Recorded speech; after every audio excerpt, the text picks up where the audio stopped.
सोचने से कहाँ मिलते हैं तमन्नाओं के शहर, चलना भी ज़रूरी है मंजिल पाने के लिए।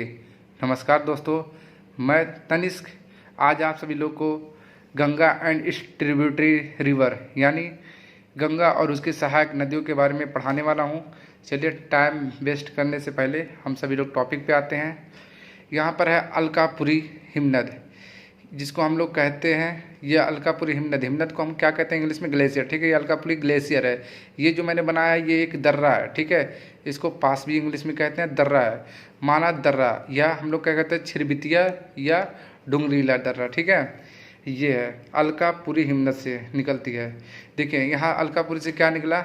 अलखनंदा। अलखनंदा अलकापुरी से निकला और पॉइंट ए से यहाँ से धौलीगंगा आ रहा है। ठीक है, तो the meeting point of Alaknanda and Dhauliganga is called Vishnuprayag.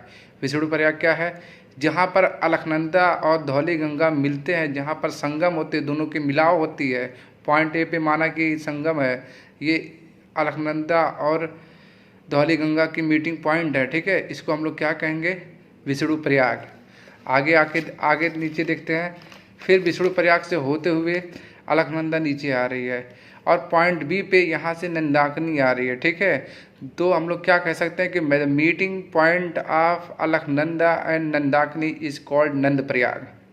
That means कि अलखनंदा और नंदाकिनी की जहाँ पर मीटिंग होती है, जहाँ पर संगम होते हैं, जहाँ पर ये दोनों आपस में मिलते हैं, उसको हम क्या कहते हैं? नंदप्रयाग। उसके बाद बी पॉइंट से फिर आगे अलखनंदा बहेगी और ऐसे ऐसे बहते बहते जब यहाँ पर आती है पॉइंट सी पे, तो क्या कहते हैं? हम कह सकते हैं कि the meeting point of Alaknanda and Pindar नदी इज कॉल्ड कर्णप्रयाग। मतलब कि जहाँ पर अलखनंदा और पिंडार नदी की मीटिंग होती है, संगम होती है, मिलाव होती है, उसको हम क्या कहते हैं? कर्णप्रयाग कहते हैं। ठीक है, उसके बाद कर्णप्रयाग से होते हुए मिलने के बाद ये फिर नदी नीचे आती है पॉइंट डी पे। तो पॉइंट डी पे हम लोग जानते हैं कि यहाँ से मंदाकिनी आ रही है। ठीक है, यहाँ से क्या आ रही है? मंदाकिनी रिवर बहते हुए आ रही है और यहाँ पर अलखनंदा चूँकि इधर से आ रही है, तो पॉइंट डी पे अलखनंदा और मंदाकिनी मिल जाती हैं, इनका संगम होता है, मिलाव होता है। तो हम क्या कह सकते हैं कि the meeting point of Alaknanda and Mandakini is called Rudraprayag. Rudraprayag क्या है? जहाँ पर अलखनंदा और मंदाकिनी की मिलाव होती है, संगम होती है, वहाँ उस पॉइंट को हम क्या कह सकते हैं? रुद्रप्रयाग। उस रुद्रप्रयाग के बाद फिर ये अलखनंदा नीचे बहते हुए आती है और इधर से चूँकि हम देख सकते हैं यहाँ गंगोत्री से कौन सी नदी निकलती है? गंगोत्री से यहाँ से भागीरथी निकलती है। ठीक है, गंगोत्री से भागीरथी निकलती है। अब गंगोत्री से भागीरथी यहाँ से निकलते हुए ऐसे ऐसे आती है। ठीक है, और आने के बाद यहाँ हम लोग देख रहे हैं कि आके पॉइंट ई पे मिल जाती है। ठीक है, इनका मिलाव होता है किसके साथ? अलखनंदा के साथ। तो हम कह सकते हैं the meeting point of Alaknanda and Bhagirathi is called Devprayag. मतलब वह पॉइंट जहाँ पर अलखनंदा और भागीरथी की आपस में मिलाव होता है, संगम होता है, जहाँ पर ये दोनों आपस में मिलते हैं, उस पॉइंट को हम क्या कह सकते हैं? देवप्रयाग। देवप्रयाग के बाद ये क्या होता है? नीचे आता है। ठीक है, और ऋषिकेश में पहुंचने के बाद इस नदी का नाम क्या पड़ जाता है? गंगा नदी। मतलब द फर्स्ट टाइम गंगा नदी name is given in Rishikesh. Rishikesh में पहली बार इस नदी का नाम हम गंगा नदी के नाम से पुकारते हैं। और जब ऋषिकेश से ये हरिद्वार के लिए गंगा नदी निकलती है, ठीक है, और हरिद्वार पर आने के बाद क्या होता है? जब ये गंगा नदी हरिद्वार में आके मिल जाती है तो इसको क्या कहते हैं कि हरिद्वार में आने के बाद ये कहीं ना कहीं मिलती होगी, बहती होगी। तो हरिद्वार पे पहुंचने के बाद ये क्या कहते हैं? पहली बार मैदानी क्षेत्र में गंगा नदी आ जाती है। मतलब इसके पहले ये मैदानी क्षेत्र में नहीं था, ये पहाड़ी क्षेत्र में थे। ये जो सारे पॉइंट हैं जो मैंने आपको बताया कि the meeting point of Alaknanda and Dhauliganga, मतलब अलखनंदा और धौलीगंगा की जो मिलाव है, जो संगम है, उसको हम विष्णुप्रयाग कहते हैं। ये सब पहाड़ी क्षेत्र में हो रहे हैं। फिर अलखनंदा और नंदाकिनी की जहाँ मिलाव हो रही है उसे नंदप्रयाग कहते हैं, ये भी पहाड़ी क्षेत्र में है। अलखनंदा और पिंडार की जो मीटिंग पॉइंट है, जहाँ पर मिलाव हो रही है, उसको कर्णप्रयाग कहते हैं। अलखनंदा और मंदाकिनी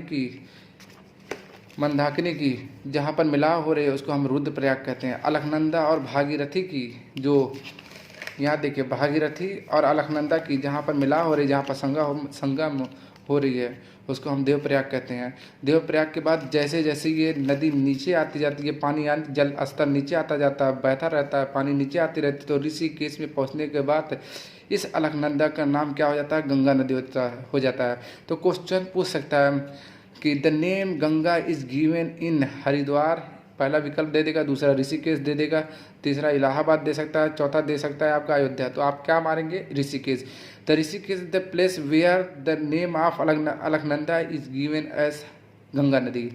गंगा नदी का नाम ऋषिकेश में पहुंचने के बाद क्या हो जाता है? अलकनंदा का नाम ऋषिकेश में पहुंचने के बाद क्या हो जाता है? गंगा नदी। ओके, और गंगा नदी ऋषिकेश में पहुंच जाता है, और ऋषिकेश के बाद जैसे ये नीचे बहती है हरिद्वार में पहुंचती है गंगा नदी, तो ये पहली बार मैदानी क्षेत्र में टच करती है, मतलब मैदानी क्षेत्र में पहुंच जाती है। तो कभी कभी क्वेश्चन ऑर्गेनाइज कर देता है कि फर्स्ट टाइम मैदानी क्षेत्र में गंगा नदी पहुंचती है। Number 1 option Rishikesh, number 2 Haridwar, number 3 Prayagraj, number 4 Kanpur. तो आप क्या मारेंगे? हरिद्वार, क्योंकि हरिद्वार ही एक ऐसा प्लेस है, ऐसा स्थान है जहाँ पर मैदानी क्षेत्र में पहली बार गंगा नदी पहुँचती है। जैसा कि हम सभी लोगों ने देखा, विष्णु प्रयाग किसे कहते हैं? अलकनंदा और धौली गंगा की जहाँ पर मिलाव होती है, जहाँ पर संगम होता है, उसको हम विष्णु प्रयाग कहते हैं। इंग्लिश में कह सकते हैं the meeting point of Alaknanda and Dhauli Ganga is called Vishnu Prayag. Vishnu Prayag किसे कहते हैं? अलकनंदा और धौली गंगा की मीटिंग पॉइंट को विष्णु प्रयाग कहते हैं। The meeting point of Alaknanda and Nandakini is called Nandprayag. मतलब नंद प्रयाग किसे कहते हैं? वह स्थान, वह प्लेस, वह एरिया जहाँ पर अलकनंदा और नंदाकिनी की आपस में मिलाव होता है, संगम होता है, उसे हम नंद प्रयाग कहते हैं। जहाँ पर अलकनंदा और पिंडार नदी की संगम होती, मिलाव होती है, उसे हम कड़ प्रयाग कहते हैं। जहाँ पर अलकनंदा और मंदाकिनी की मिलाव होती है, संगम होता है, उसे हम रुद्र प्रयाग कहते हैं। जहाँ पर अलकनंदा और भागीरथी आपस में आकर मिलती हैं, उसे हम देव प्रयाग कहते हैं। The meeting point of Alaknanda and Bhagirathi is called Devprayag. ठीक है, ये सारी चीज़ें आपको याद करना है। मैं आपको इसलिए इतना टाइम दे रहा हूँ क्योंकि ये फर्स्ट पार्ट है आपका गंगा एंड इट्स ट्रिब्यूटरी, मतलब गंगा और उसकी सहायक नदियों पे। मैं आप सभी लोग को सारा पॉइंट क्लियर करते हुए ले चलूँगा, और इसकी सेकंड पार्ट मैं आपको अगले दिन प्रोवाइड करूंगा, क्योंकि ये काफ़ी कंसेप्चुअल है, आप सभी लोग को लर्न होना चाहिए। और आपसे विनम्र निवेदन है कि आप सारी क्वेश्चन को लिखिए, पुटअप करिए और उसको एक बार याद कर लीजिए। ठीक है, फिर आप देखिए आप कहाँ तक याद कर पाए हो, आपका परफॉर्मेंस क्या है।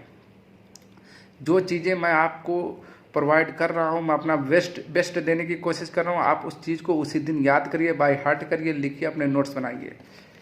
चलिए आगे बढ़ते हैं। फिरोजाबाद और सिकोहाबाद जुड़वा शहर है, ये बहुत इंपॉर्टेंट क्वेश्चन है, कभी कभी पूछ लेता है कि does Firozabad and Shikohabad have the unique और डिफरेंट सिटीज़। ये यूनिक सिटीज़ हैं या डिफरेंट सिटीज़ हैं, या ये कह सकते हैं कि ये जुड़वा शहर हैं या जुड़वा शहर नहीं है। तो फिरोजाबाद और सिकोहाबाद को हम क्या कहते हैं? ये जुड़वा शहर हैं। ठीक है, अब आपको हमें क्या पढ़ाना है?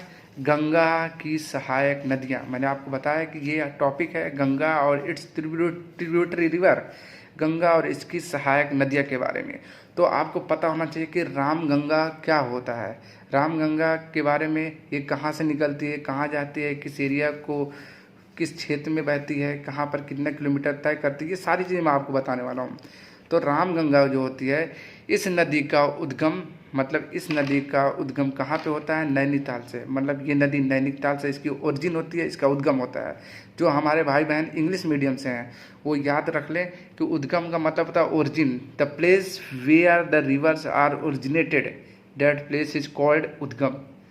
कहाँ पर हुआ इसका? रामगंगा का नैनीताल के निकट से होता है, और कन्नौज में ये गंगा नदी से मिल जाती है। इसकी प्रमुख सहायक नदी है कोह।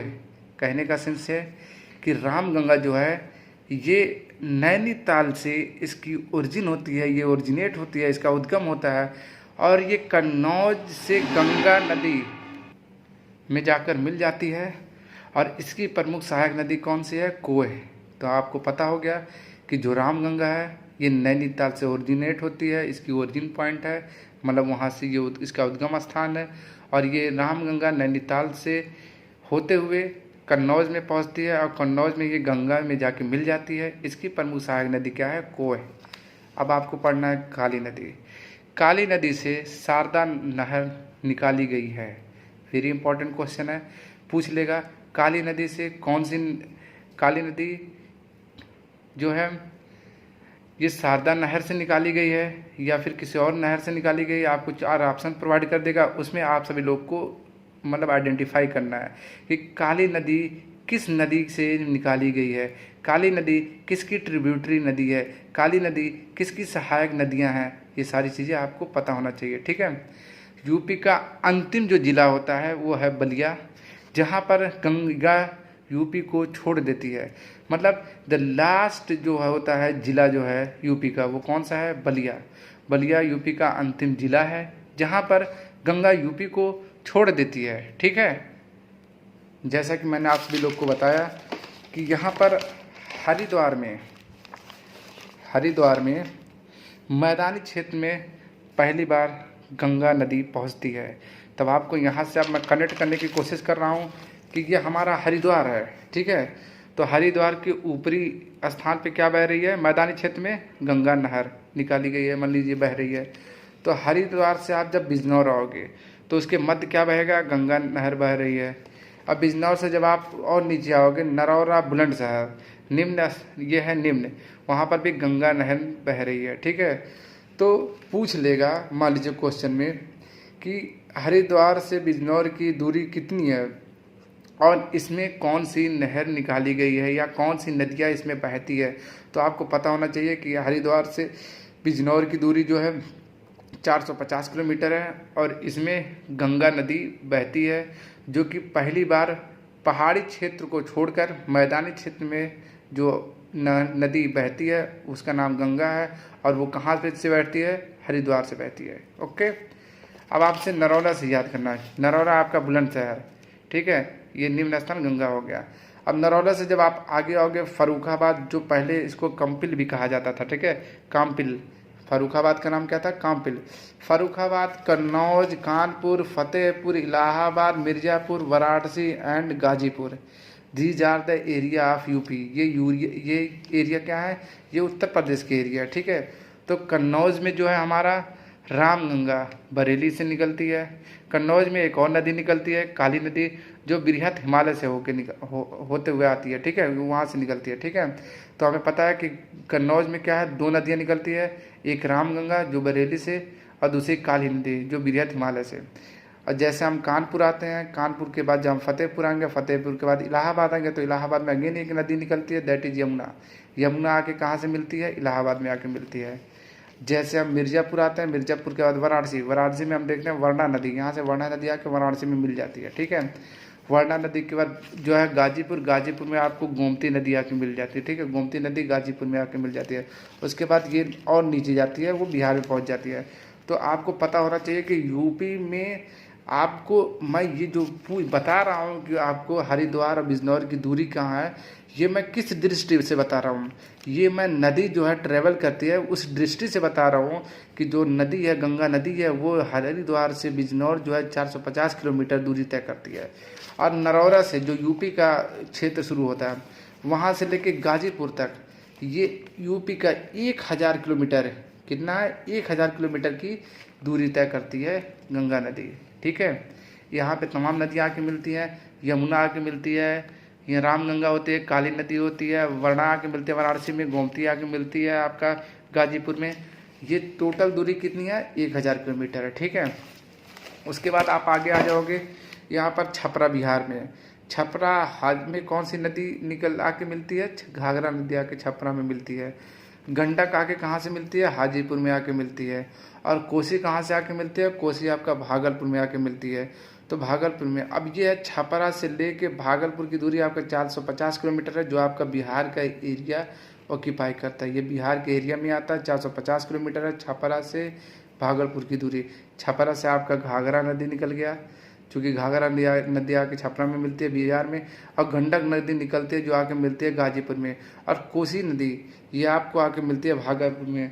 अभी मैं आपको आगे सेकंड पार्ट में ये भी बताने वाला हूँ कि कोसी नदी क्यों कहा गया है इसको, आखिर ये कहाँ से ओरिजिनेट होती है, इसका पॉइंट कोसी नदी कहने का क्यों है, क्यों लोग इसे कोसी नदी कहते हैं। ठीक है, ये सारी चीज़ें बताऊंगा, लेकिन मैं आपको एक बार बता सकता हूँ कि कोसी नदी की जो है ये 7 धाराएं निकलती है।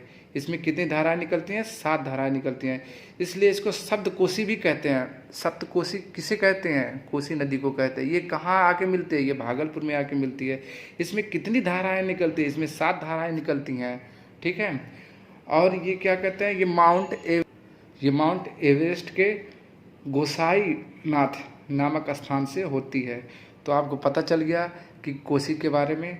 कौन से क्वेश्चन पूछ सकता है कि कोसी नदी में कितनी धाराएं निकलती हैं? तो आपको लिखना है कोसी नदी में 7 धाराएं निकलती हैं। इसको सप्त कोसी भी कहते हैं। ये इसका जो उद्गम होता है, इसका जो ओरिजिन होता है कोसी नदी का, ये किस माउंटेन से होता है? तो आपको पता है माउंट एवरेस्ट से होता है। अच्छा ठीक है, इसका किस स्थान का नाम है बताइए, स्थान का नाम बताइए। तो आपको कहना है गोसाईनाथ लिखना है। गोसाईनाथ आपको स्थान का नाम टिक मारना है। अगर इसका उद्गम पूछा, इसकी ओरिजिन पूछा किस माउंटेन से है, तो आपको माउंट एवरेस्ट मानना है। अगर पूछा इसमें कितनी धाराएं हैं, तो आपको 7 धाराएं बताना है। इसको शब्द कोसी कहते हैं कि नहीं कहते, तो आपको बताना यस सर इसको शब्द कोसी भी कहते हैं। अब वो कौन से 7 धाराएं हैं? वो अरुणा, सून, तामूल, इच्छा, दूर, तैमूर, तलकु, ये सारी चीज़ें मैं आपको सेकंड वीडियो में बताने वाला हूँ। ठीक है, तो आपको याद रखना है कि छपरा जो होते हैं, छपरा से लेकर भागलपुर की दूरी कितना है? 450 किलोमीटर है।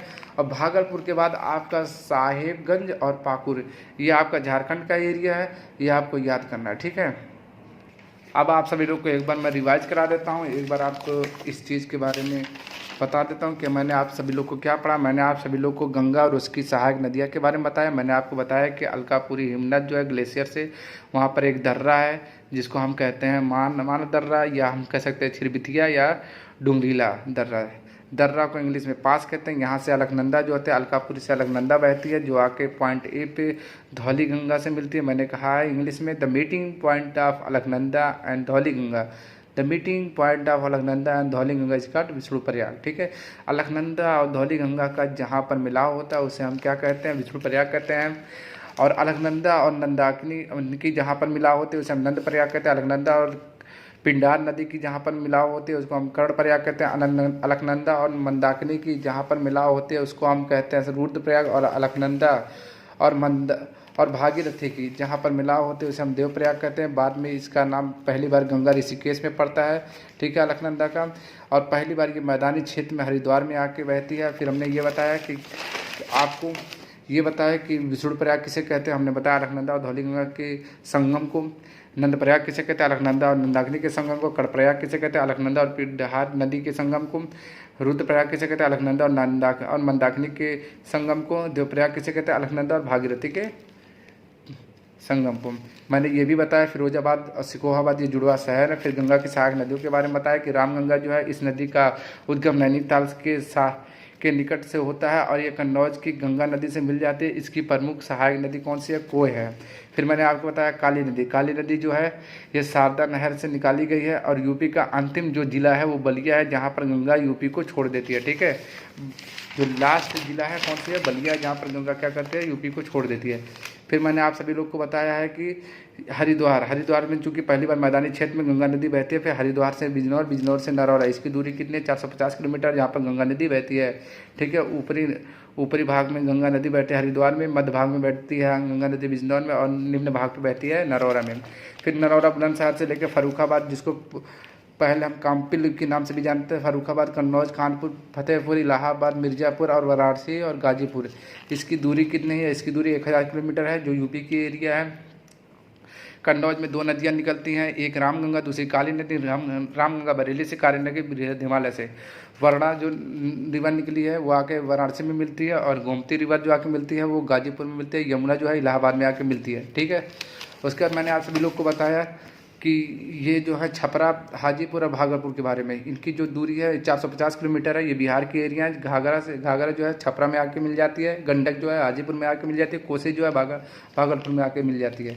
उसके बाद मैंने आपको बताया साहेबगंज और पाकुड़ के बारे में। जहाँ साहेबगंज और पाकुड़ ये झारखंड के एरिया हैं। ठीक है, आप सभी लोग को ये चीज़ें बहुत अच्छे से मैंने आप बताने की कोशिश की, क्लियर कट आप सभी लोग को याद हो गया होगा। आप चैनल को सब्सक्राइब करें, लाइक करें। धन्यवाद। जय हिंद, जय भारत।